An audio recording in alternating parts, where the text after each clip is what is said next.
Smitha was a 7 year. എന്താണ് അവൾ പേരെന്താണ്? സ്മിത. പിന്നെ അവൾക്ക് എത്ര വയസ്സായി? 7 അല്ലേ? ഉണ്ടായിരിക്കെ. അപ്പൊ എന്താ പറഞ്ഞേ? Video games. അവൾ എപ്പോഴും video ഗെയിംസിലാണ്. When she setted to play, she used to get lost in the game she would. അത് സംസാരിക്കണേ ഇതാണ് സ്റ്റാൻഡപ്പ് എന്താണ് സോകനം പറഞ്ഞ ആക്ടിവിറ്റി 1 ഇപ്പൊ ചെയ്യട്ടോ, എന്നിട്ട് കാണിച്ചു തരാം. ഞാൻ ഓവർക്ക് ഏതായി ഓപ്പോസിറ്റ് വേർഡ്സ് എഴുതി വരണം കേട്ടോ. പ്രസന്റ് എടുക്കട്ടെ കേട്ടോ. അഫ്രിൻഷ,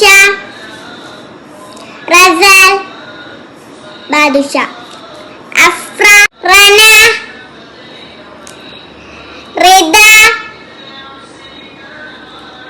അസ. Go to your seat. അടുത്ത മിസ് തരും. Thank U.